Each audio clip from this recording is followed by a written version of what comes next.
what is emerging? Exactly. And because the space changes so quickly, I would argue that there are still those that have been around for a while that still have emerging technologies, capabilities, and I would still consider them emerging. So one of the things our team manages is Instacart as an example. Yes. I mean, they've come a long way, they're public, but they're still emerging and when I say emerging, I mean, how are we activating and to what level and what opportunity do we have to do more?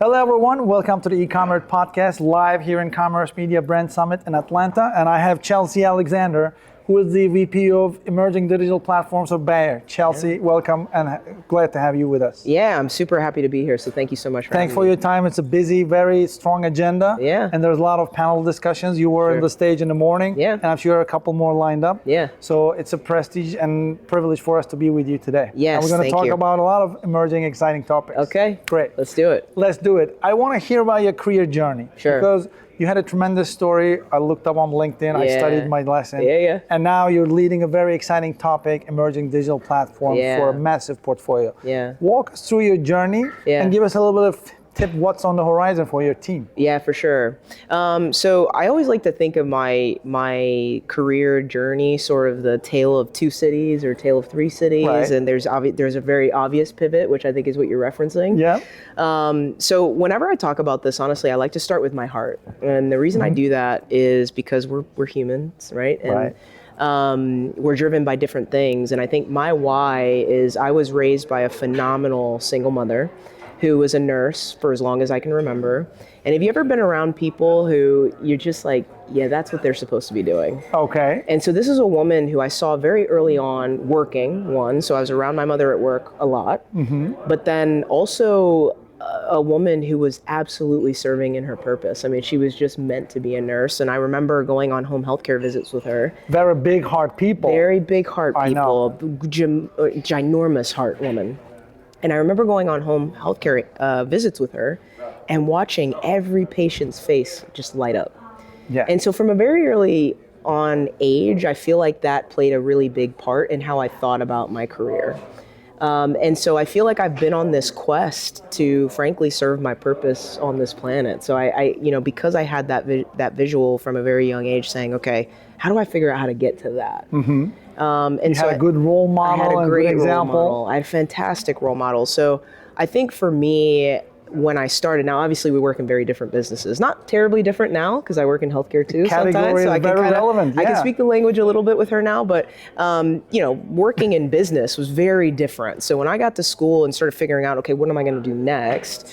I felt like a little bit of a fish out of water, to be honest. So I'm a Gemini for people who are into zodiac signs, and so so I like to look around. I'm very curious and seek to understand from different places. And so basically what I did, because I didn't necessarily have people close to me who had experiences in this space, is I started looking at people who I admired and who I wanted to be like in 10, 15 years, and just started asking them, like, what experiences did they have? Like, what experiences did you have in your first 5 years?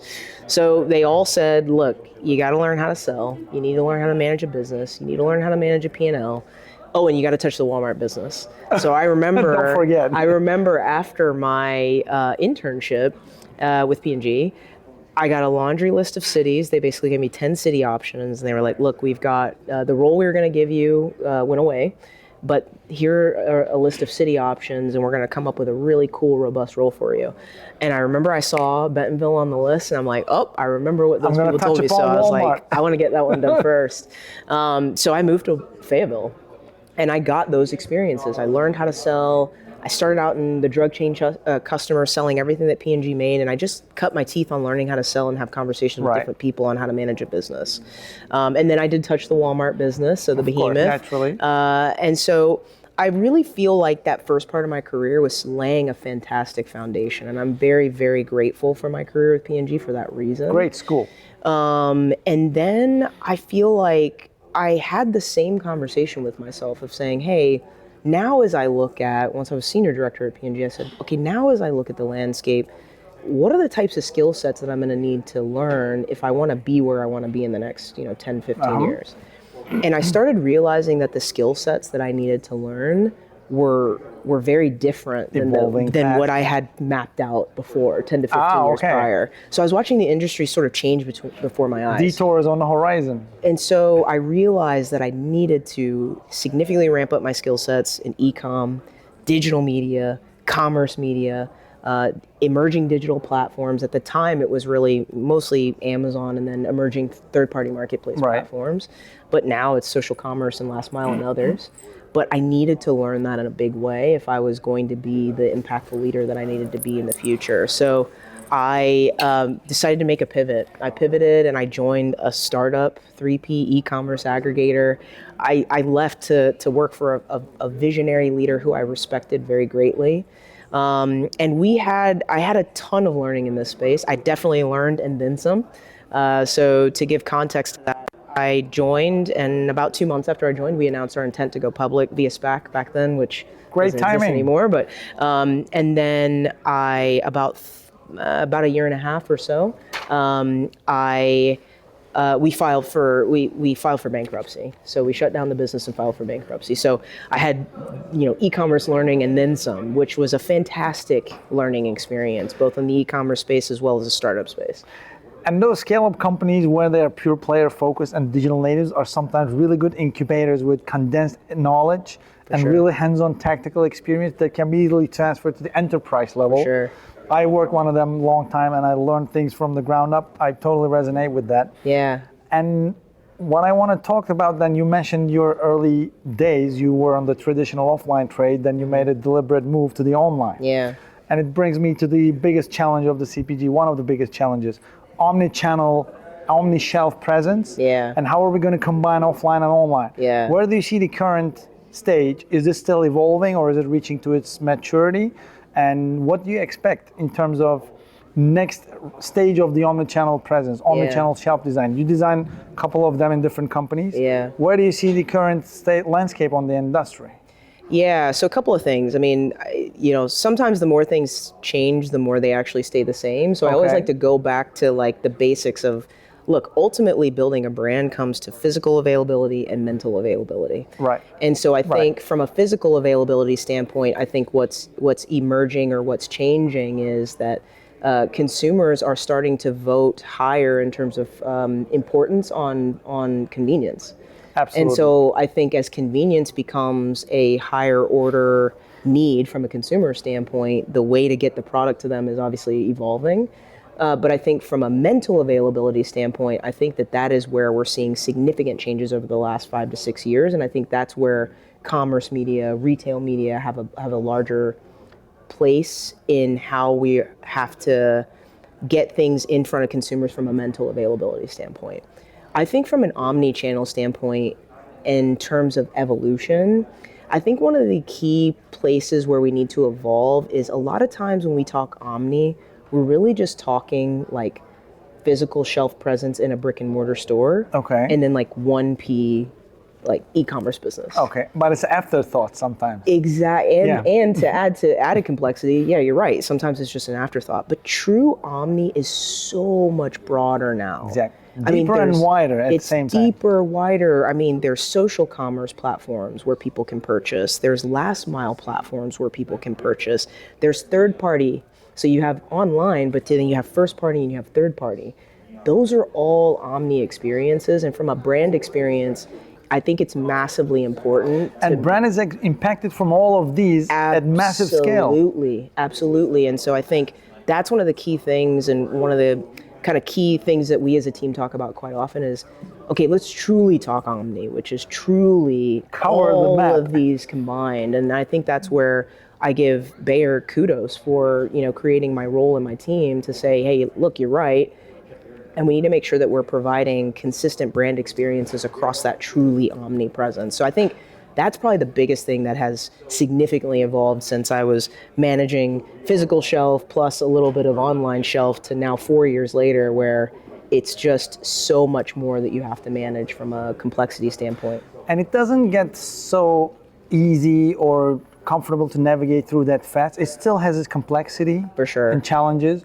and it looks like a journey, and they keep moving the goalpost every 1 year, every 2 years. Absolutely. The moment you think that, okay, we covered this one, we cracked this up, the team feels comfortable, then there's another challenge, whether it's data clean room, whether it's incrementality measurement. Right. So you never feel complacent, Right. which is a good thing. Yeah. Keep us on our heels, right? It's fun. Yeah.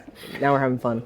But I'm more curious about the category dynamics. I Sure. never worked in consumer healthcare category. Yeah. I worked in 3 different categories. Early on in my career, I worked in biotech, but in a different context. I was working on a B2B. Yeah. Consumer healthcare should have a lot of layer of challenges, because customers are usually using your products when there's a moment of pain, there's a moment of health issue, Yeah. when there's a need. Right. It's not just like indulging yourself in a movie night with an ice cream. Sure.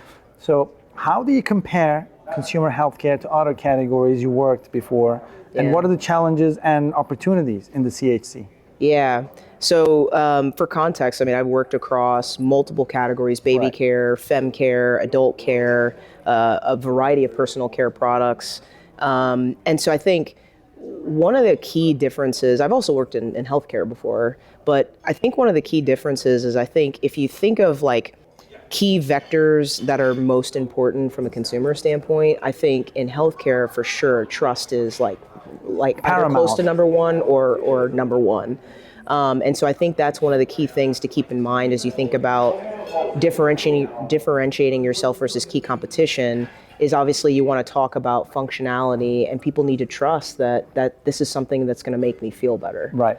And so I think that's something that is of paramount importance from a consumer lens. And I also feel like the humane face of the consumer healthcare brand, it's not seen as like a pharmaceutical brand anymore. Mm-hmm. There is a daily, ordinary component of your persona, Right. and humane side of things, with all the new trends happening: sustainability, Yeah. environmental friendly environment, health impacts, chemical ingredients. Absolutely. I think, do you see a trend that also CHC becoming a more consumerized and more CPGized, kind of normalized? It's not seen like a healthcare product only. Sure. It's also daily consumption, an ordinary product in many sense. Absolutely. I think you're exactly right. A couple of the things you mentioned, which I would just echo, is I do think in this category you're also starting to see, and you're also starting to see this in other personal care categories, where there is a lot more focus on how do I take control of my health. Right. So, questions around what ingredients are involved in Exactly. this product, what's touching my skin, where does it come from, who's working on it, who's farming it. I also think that there's this expectation or desire to engage with a brand that means something, or means something to you, or is doing something more than just a functionality of a product. So I think that that's also a trend that we're seeing. Because our online platform provides brands to communicate to their consumers the more, but on the other side, it's giving opportunity to consumers to educate themselves more with a robust amount of data. Absolutely. Comparisons, ingredients, origin of the Absolutely. compounds. So they also have the ability to compare Absolutely. multiple products while they're educating themselves 15 times more than a physical store shelf. So it brings Absolutely. opportunity and challenge. While brands have a responsibility to educate the consumer and give a lot of opportunity to advertise, to meet them in the context, Right. it's also opening a lot of comparison moments, Agreed. educational moments on the consumer. So it's a dynamic landscape. Yes. It's not just like purchasing your $3 midnight cookie. Yeah, absolutely. Yeah, I think you're exactly right. I think that there is, to your point on, blessings and curses, right, or positives and Exactly. negatives, I think that there is a almost that consumers are almost overwhelmed with the amount of Right. information that's out there, which then brings us back to trust. I think Yes. that is why Yes. trust is paramount, because I think people are looking to say, okay, where can I find the information that I can trust regarding making decisions about my health? And I think to your point on, healthcare becoming more consumerized, I do think that over-the-counter medications, especially as you have switches and things like that, I think it becomes a more important part of the suite of tools that people use to manage True. their health. Because at the end of the day, in its essence, it doesn't take the reality that it's still a healthcare product. Right. So Exactly. it's going to be, for us as a consumer, I think it's just going to benefit us and the mass population going forward. Absolutely. Now I want to since we're talking about consumer, I want to bring it back to the internal teams, the team sizes and Yeah. human elements of our teams, because we're blessed with the technology at our arsenals and we have all these capabilities, but at the end of the day, human effort makes it happen. Right. And you manage different sizes of teams in your career. You Sure. manage people of anywhere between 20 plus to 35. Yeah. Now, I think there's another challenge. I don't know if you agree. With all these digital capabilities and data coming along, alongside, there is also different needs within the existing teams. New Yeah. roles are emerging. Agree. How do you see the current team structures? Are there in its still evolution stage? Are they matured out? Or what was a couple of new roles you created or you described with the new JDs in the last couple of quarters? Do you have Sure. any new additions to the team, for example? Yeah, good question. So I'll start with the first part of the question. I do think it's interesting because we talk about large scale teams or agile teams. Right. And I think the reality is if you're doing business right and you grow, you're going to scale and then you're going to need more people to handle that scale. So I think the key is figuring out how do you infuse agility into the way that you operate as a team, regardless of what size it is. And so that's been really the biggest part of my learning as I've gone from CPG to startup back to CPG, is how do you make agility the way that we work? And a couple of the things that have stood out to me are, number one, in this space, things move quickly. So in the digital and e-commerce landscape space, things move quickly. So how do you have an organizational structure that enables fast decision making? You have to have innovation be within your kind of standard innovation pipelines, but how do you have somebody focused on that specifically for e-com and digital innovation? Responsible and accountable for ongoing Responsible and innovation. accountable. I think capability, this is one where I think a lot of times people see capability as an enabler, right? So you have your strategic choices, and then capability sits underneath that and props it up. Fuel the engine. I have a fundamental belief that in this space, capability actually needs to be a strategic choice. It's not an enabler of your strategic choices. Okay. It is a strategic choice. Because the reality is we still have this dichotomy of people who have grown up in traditional sort of brick and mortar or brand building experiences, and then you've got people who are now leading the charge in the digital e-commerce space. We have to bring those two worlds together. They should speak the same language. They should speak the same language. They should understand the same things, and we're still in a place where we're not there yet. And so to me, that means that capability has to be a strategic choice, not just an enabler. So one of the things that we've done as a team is, okay, who is responsible and accountable for driving organizational capability in the spaces that we lead? And so I think that is definitely one. And I also think managing agility for fast decision making, what you don't want to have as you scale and grow, which is something I've seen a number of times, not just with Bayer, or not with Bayer necessarily, but in my previous experiences. You scale, you grow, you add layers. Now all of a sudden the people closest to the business have to talk to 5 different people before they can go optimize a search term. And by the time they get the answer on the search term, they've already missed the window. Share of voice already changed. The window's gone, right? And so I think that's what some of the power of some of the things that we've publicly talked about that Bayer is doing is trying to remove bureaucracy so that the people closest to the business can make decisions quickly. And I think that e-com and digital commerce spaces are gonna benefit from that. Actually, you made a great point about the decision-making process and approvals required to make a simple task executed. I just want to build up on this. Lately, we're talking a number of CPGs, and one of the challenges we observe, I worked 17 years in the industry.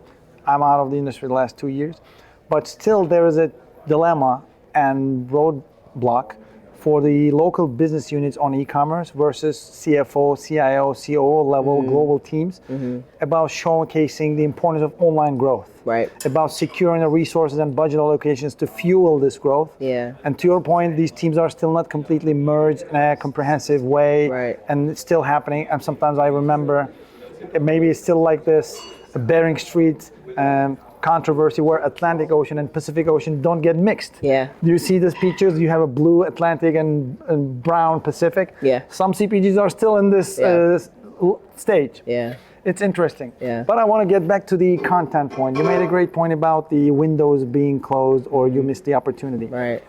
How do you approach the digital content production today, and how can you scale your digital content production? Because again, your consumer probably per category is one of the fastest responsive consumer. They don't have time. They don't have long time to make a decision. It's not like a cosmetics product. Yeah. You want to change your skincare product and you can make all the research. You want 3 months and then you can change it. Sure. If I have a pain and if I'm looking for a roll-on homeopathic or chemical, Yeah. I need to make a decision in 48 hours. Right. And brands need to respond faster. Where do you see Bayer's and industry overall in the digital content production and scaling? What tools are helping your teams? Yeah, a couple of thoughts I have in terms of content. I think the level of content expectations, if we let the consumer lead, right? Consumer guides all decisions. I think the content expectations to meet consumer needs are going to significantly shift and change over the next 1 to 2 years, and they have been changing for the next year. If you just take TikTok Shops as an example. Right. Part of the addictiveness and that like almost obsessive level of engagement Under my skin. comes from this idea that I'll never see the same thing, so I can always go to this platform for newness. That in and of itself, if you're going to be a brand going to market on that platform, would suggest that you're going to have a whole different level of content. Now, how you develop that content will also likely be different. Like 75% of the sales from TikTok come from their affiliate or Right. with their influencers. So if greater than 75% of the sales are coming from these authentic influencers who are saying, hey, you trust me and here's this product that I've used, I love it because of X, Y, Z, well, that can see itself as content as well. So I think the ways in which we're going to develop content are going to change over the next 1 to 2 years. I think the other thing I would say about content is what we're still learning, because a lot of times people think about personalization or targeting. What we've seen in the data, which is actually pretty interesting, that content is still king in terms of differentiating yourself versus key competition. If you look 2017, it's king. It's the number one driver. Yeah. If you look to 2024, it's still the king. So the interesting thing about that is that you still, if we go back to the business fundamentals, while the amount of content, maybe expectations may change, the realities of having content that is clearly differentiated versus your key competition is clearly something that consumers are still looking for. So I don't want that to necessarily get lost. And a lot of times I see a lot of things focused on technology and the ability to use technology to develop content. But the reality is it's still about differentiating yourself versus your key competition. That's what consumers are looking for, not necessarily content that you were able to develop using a machine in 20 minutes versus an hour, exactly. right?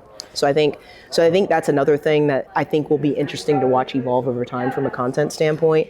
The other thing I don't want to get lost on content, and you and I talked a little bit about this, is again, sometimes the non-sexy sort of background things that I think are important, like as an example, search engine optimization, right, and its level of frequency. You know just as well as I do, the name of the game in e-com, let's use Amazon as an example, is if you let the consumer lead, the consumer speaks on a platform like Amazon via what they search. So you look for high volume, highly relevant search terms, and you look to compete on those search terms. And you get those search terms into your bullet point content and into your title so that you can rank organically. And so you're no longer having to pay for ranking. You take those paid dollars and then you go invest those into somewhere else. And so that's the key for optimization over time of these budgets. And sometimes I feel like the things like that get missed or they get schlepped off like, yeah, we have someone who does that, but it's so critical. Because I feel like many teams or many brands are looking after the next sexy thing, next shiny object. And to your point, core essential with the highest impact will not going to change anytime soon. Right. And to your point, I want to add to that, when you receive a good input from your consumer, when you listen to your consumer, I think it's brand responsibility and also smart move to respond to that. Right. And consumer feels like I'm heard. Yeah. And I'm communicated to instead of being thrown spaghetti. Right. And see if it sticks or not. So exactly. Back in the day, one of my managers used to call one of those techniques spray and pray. With all this data, we don't need to spray and pray anymore. We can really respond and have a communication with our consumer. No, I love it. Core essentials and high value of content, that's not going anywhere. But I think sometimes we get caught up with the next shiny technology, next exciting capability, and we try everything. Yes, let's do pilots, let's do POCs, but core component should drive the engine. Absolutely. But this brings another topic now. Yes, I'm a big component of digital self-content, measurement and optimization. Yeah. And now with the old topic, commerce media, retail media, brands are encouraged and excited more and more paid traffic with the retail media. Okay, driving traffic is one thing, Sure. but it's only successful and effective as long as your content converts. Yeah.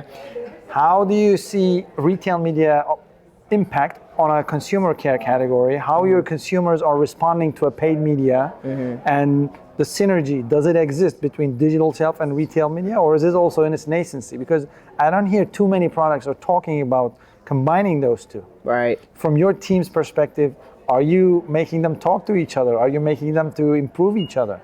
Yeah, I think Bayer's a bit further along in terms of the journey on retail media, in terms of team scale, capability, budgets, and so I think it depends on where you are in the spectrum. Right. So I think if you're a bit further along on the spectrum, then I think you start to pull in a lot of the media decision making more centrally, which we have done. So we've publicly said that we have a hands-on keyboard organization who is responsible for executing many of our media strategies.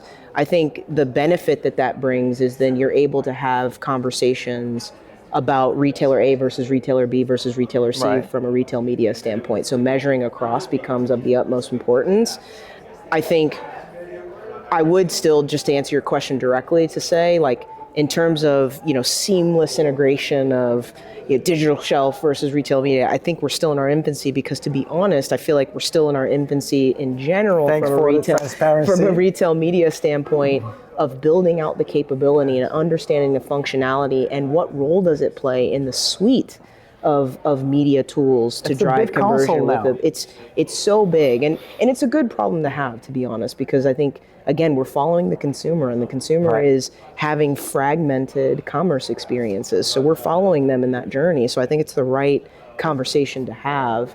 But I think there's work to be done in this space, but that's Love it. fun.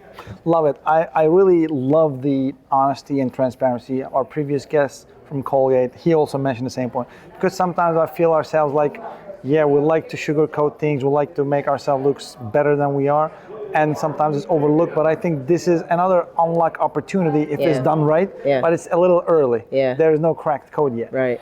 Now I want to come back to an exciting topic, which you're finessing in the Yeah. last couple of years. Yeah. In those suite of solutions, Sure. and also suite of sub-channels, Yeah. there's a couple of fast-growing sub-channels. Yeah. What about emerging platforms? I know Yeah. you're working on them, you work with them in the past. Yeah. Where do you see emerging platforms today? What are the new platforms coming up Yeah. in the mix? Yeah. And where do you see the growth? Yeah. Yeah. What's interesting about this space is, and you and I talked a little bit about this Yeah. too, is like, what is emerging? Exactly. And because the space changes so quickly, I would argue that there are still those that have been around for a while that still have emerging technologies, capabilities, and I would still consider them emerging. So one of the things our team manages is Instacart, as an example. Yes. I mean, they've come a long way, they're public, but they're still emerging and when I say emerging, I mean, how are we activating and to what level, and what opportunity do we have to do more? And so I think that those are kind of spaces where we sort of define emerging channels. I think this is a passion space of mine, and so as I think about, I can see the spark. Yeah. you see the spark. My mom will be proud. The spark in my eye. I think there's two places that I'm really excited about. I think the first one is third-party marketplace platforms. Right. So, and the reason why this one excites me, I remember when I was selling to my Walmart buyer, and as a salesperson, you're always bringing new brands and you're bringing new opportunities, and he would always say to me, "Look, my shelf ain't getting any longer, right? So, at a certain point, you gotta there's too many things and not enough shelf." And what's interesting about third-party marketplace platforms is that the shelf is literally longer now. Of course. I mean, it's providing the consumer with an expanded subset of assortment that they can choose from, which More is exciting. convenience, More yeah. convenience, and just more sheer number of more options. So I think that's what's interesting about third-party marketplace platforms. I also think it's sort of leveling the playing field from a commerce perspective. A number of emerging brands are using third-party marketplace platforms to get started and prove Digital out. natives, pure player masters. I mean, Mary Ruth's is one. They have a substantially sized business, and they are almost exclusively a marketplace platform brand. And so I think retailers are starting to see this as an opportunity to say, well, why don't you launch on my third-party marketplace platform, garner some excitement, garner some sales, And then we'll see if it's worth a warehouse slot and shelf slot, because that's becoming very premium real estate, to be honest, as assortment expands. So I think marketplace platforms sort of opens up this sort of digital landscape from a brand standpoint, as well as from emerging brand standpoint and larger brands too. I think the second thing is social commerce. Yes. And I think this is the one where everybody's kind of getting excited and talking about, and I can see why. I mean, I think one of the interesting things that I think, or roles I think social commerce can play, is in the discovery of new. So as convenience, and this is Chelsey's peer-to-peer trust. Right. Yes. So this is Chelsey's personal point of view. I think as convenience starts to rise in the level of importance, I also think that people are decreasing their level of engagement in certain categories. Okay. What I mean by that is, as an example, I mean, I haven't engaged in a new dishwasher brand or a new laundry brand. I set it and I forget it. Like, no offense, home care folks. Yeah, sorry, no offense, home care folks. We might have to edit that a bit. But I mean, I love my brands. Don't get me wrong. But I set it and I forget it. Great CLTV, by the way. Yeah, it's set and it comes every month and a half, and that's what it is. And I think a lot of consumers are getting there, particularly in more established home sort of categories. Right. And so I think the interesting thing about social commerce is you've got these people who you trust and who you watch every day, and now they're saying, hey, by the way, I tried this new thing and it really worked. And so I think it plays this important part in the innovation journey, which is sort of breaking people out of their set it and forget it mindset. Right, exactly. To say, hey, there's this new thing you should think about trying.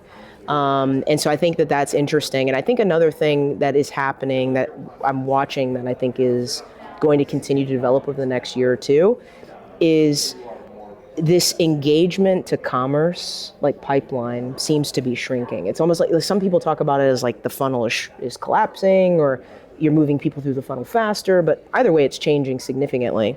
And what we're seeing is, we use TikTok as an example. You had this sort of engagement that they were able to develop that has now sort of evolved into this very significant, almost obsessive levels of engagement. Then come the media dollars usually, right? Because the brands say, okay, clearly you have eyeballs. Clearly you have eyeballs, and it's becoming harder and harder for brands to drive awareness as the deterioration of linear TV. Correct. So we've got to find audiences. So once you got a big audience and they're engaged, then come the media dollars. And then what's happening is that commerce is coming quickly after, right? You start to ask your question, well, if I can advertise to them and they're really engaged and it's a big audience, then I can probably sell things to them, right? And so I think that is sort of this evolution that I think continues to happen. It's even happened on retailer platforms. It's really shortening the cycle. It's really shortening the cycle. And I think that there are a number of industries where they're probably ripe for that opportunity, as well as you think about gaming. So this is something I've been learning as my nieces and nephews kind of get to the ages of they're following these Twitch streamers for hours, for days. Yes. For days. There was one streamer, Kai Sanat, I think I'm saying his name right. He did a stream for the whole day for a week. And he's got these big name people who are going on to his streams because they see the relevancy of the audience. Yeah, of course. And the level of engagement that they have. So you could see a world where do they now have brand drops? Exclusive streamer brand drops. And so, YouTube is doubling down on shoppable videos. So I think you're going to continue to see these channels Many other emerge. platforms will become a new emerging platforms again. So. Yes. I think so. And this is my opinion, just as I've watched things evolve in all of my experiences, not just my current experience.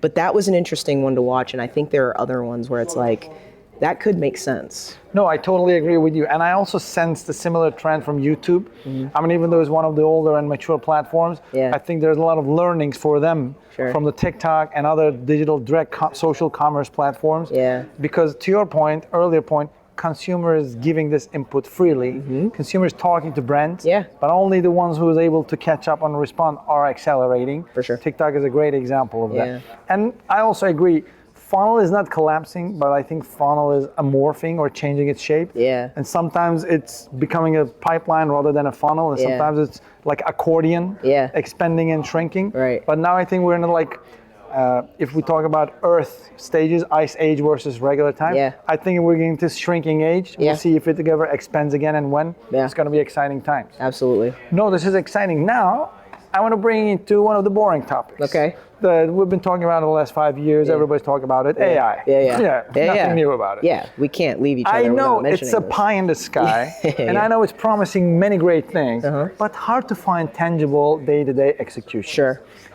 Do you have any good experiences that resulted in big adoption or Yeah. tangible scaling up? Yeah. Or is it still experimentation? Because digital commerce is diverse and changing so fast. Sure.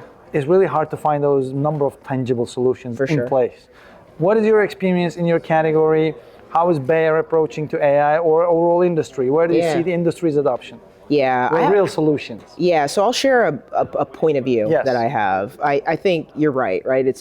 It's one of those things where it's now kind of become a little bit of a buzzword, and I think people are, especially people closest to the work, they're like, okay, but how do I use it functionally? Yeah, exactly. Like, Show that me. sounds nice, but like, what can I do? And I think that it provides, here's what I think, is I think that it does provide, AI provides a very unique opportunity to sort of free up the capacity of the organization to focus on the things that we want the organization focused on, like storytelling, differentiating versus key competition, innovating, scenario planning. So I do think that it has a value in that it can drive out a lot of manual. I hate to say repetitive work, and sometimes I say low value, and I don't want to say that because it has value, but it's low value in the sense of like, if I had a choice between a person on my team working on an hour on innovating, scenario planning, winning versus key competition, thinking about the business plan for the next 2 years, versus like inputting data into a spreadsheet and double checking it to make sure that it's correct for 2 hours. I hear you. I'm definitely going on the right side. Big impact, big innovation. Big impact. So I really think that one of the less talked about functionalities of AI is it has the power to frankly free up capacity of the organization. Right.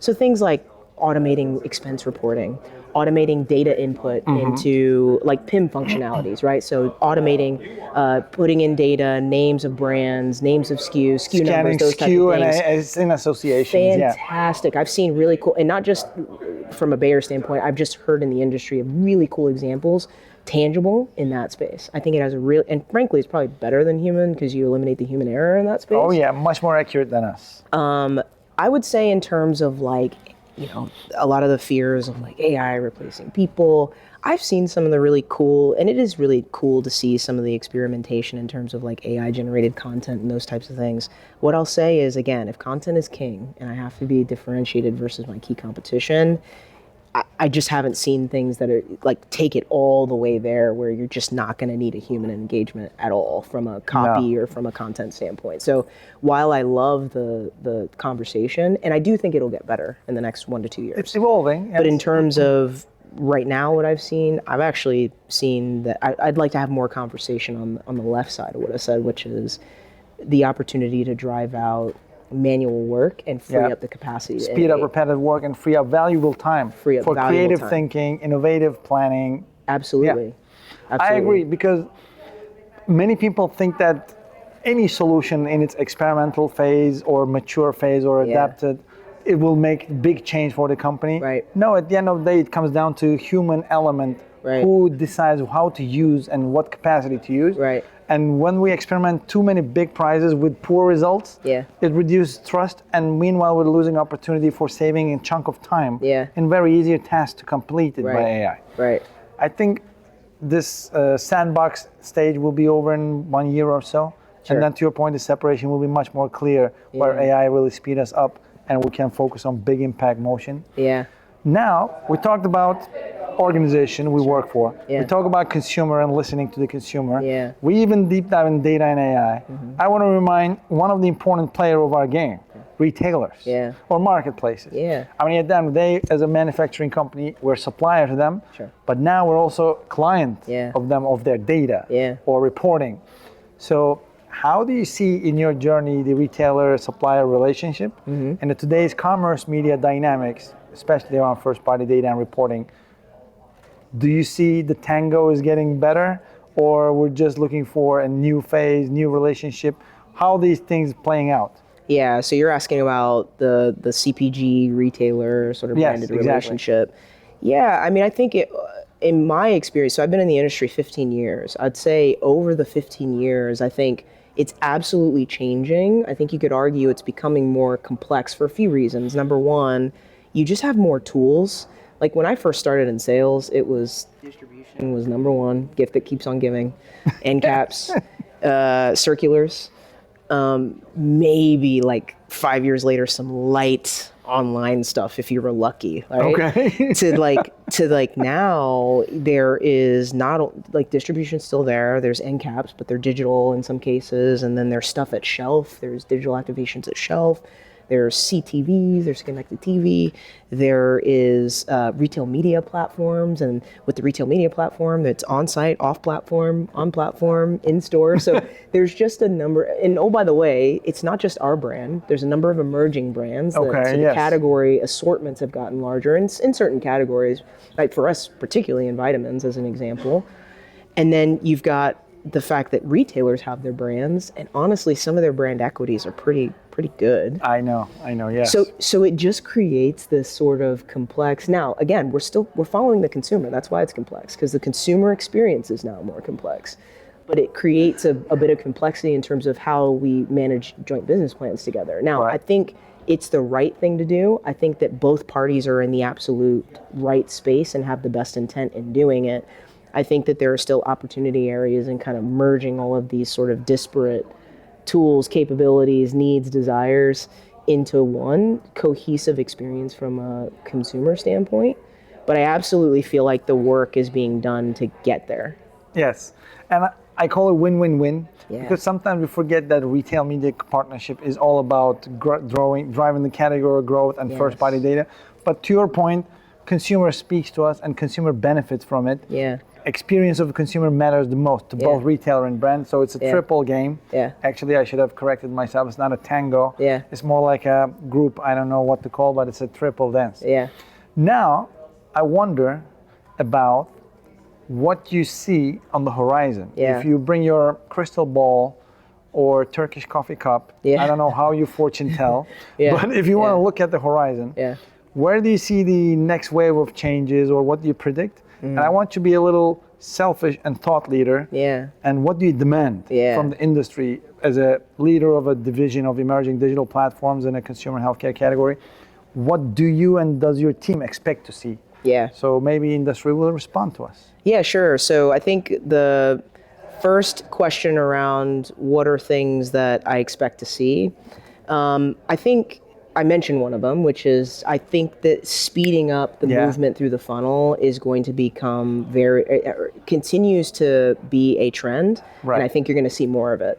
Because I think what we're realizing is that the consumer has their attention in so many different places. The quicker you can get them to commerce, the better, right? Because what are the chances that you show them something to drive awareness?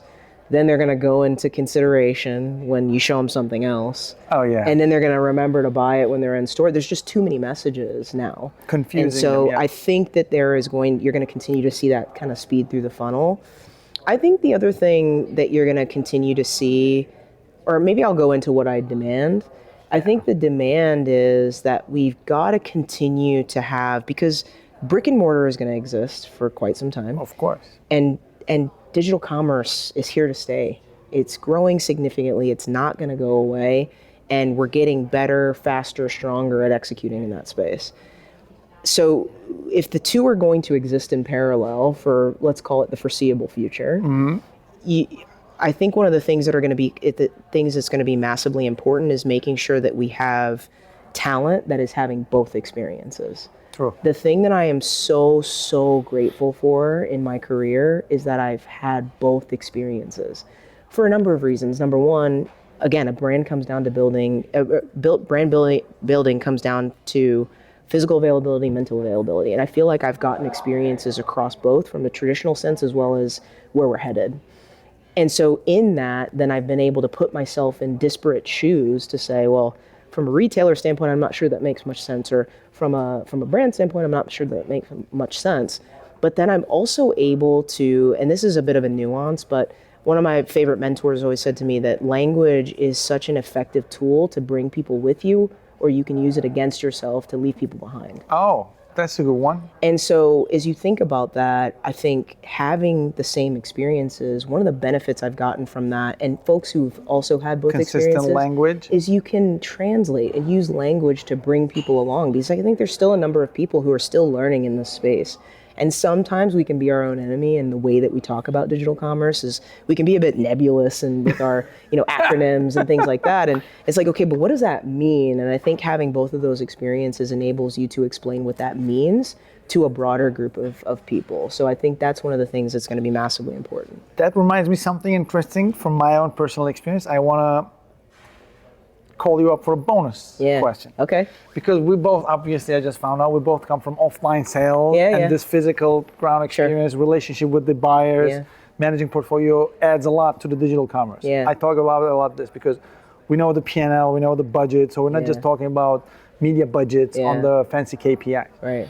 But I'm going to also reveal our age, but I'm fine with that. I hope you are with me. Yeah, sure. What do you recommend to a new generation who is about considering a new role in the industry, whether they want to be a data scientist, whether they want to be e-com specialist, whether they want to be a media communicator? Yeah. Because we had similar detours, we had similar intentional corners. Yeah. What do you recommend to the new generation if they want to join in a digital commerce team in today's omni-channel environment? Yeah. Number one, go for it. I mean, I think if you're looking to be relevant or to grow in an industry, so let's just use retail and commerce, it's absolutely a great place to learn. I think number two, don't be afraid to speak up, disrupt, or speed up. I think a lot of times people assume because you're newer in a space or you don't have certain experiences that your voice maybe doesn't matter. But or maybe you don't have something to add. Maybe that's a better way to put it. It's like, hey, I have a lot more to learn, so I'll wait until I learn. But the reality is we all have a lot more to learn because this is a space that literally evolves monthly, weekly, every yearly. month. And so I would say don't be afraid to speak up because you might be, frankly, educating folks who maybe haven't touched this part of the business. I think the other thing I would say to somebody looking to get started is I think one of the valuable things that I did when I first got started in my career was taking that step back. Look at people who are doing things that you would want to do in the next 15 to 20 years. So sort of take a step back and pan out. And then look at those people and say, okay, what are the types of things and experiences that you had?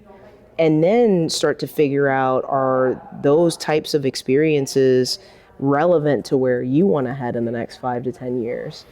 Because I think what I see sometimes, or what I'm seeing, and part of the reason why I think having both experiences is important, is I think you also don't want to inadvertently become a siloed expert in a space because this industry changes too much. And it doesn't play out anymore in our fast-changing industry. Right, exactly. No, I totally agree. And I was writing I shared a research about this. The T-type employees emerged into a V-type employee in our world. And so you need to have multiple verticals. In our case, I call it offline sales versus digital commerce and marketing. And at the end, you have business impact responsibility, no matter what, category growth responsibility. Right. I love it. And when I found myself speaking sales background people with digital commerce, I get more excited. Because P&L responsibility at the end of the day is a big responsibility, reality. Yes. But no, I picked up a couple of good tidbits from this conversation. Chelsey, very much. Thanks for joining us today. Thanks it was so a pleasure. Much. Thank you so much. Thanks for tuning into the e-commerce podcast here in Atlanta, live from Commerce Media Brand Summit. We had Chelsey Alexander from Bayer Consumer Care, VP of Emerging Digital Platforms. And I'm going to listen to my episode myself just to refresh my sales background and why I made the decision to join Digicom. Awesome. I hope you like what to share with you. Until next time, stay ahead of the curve.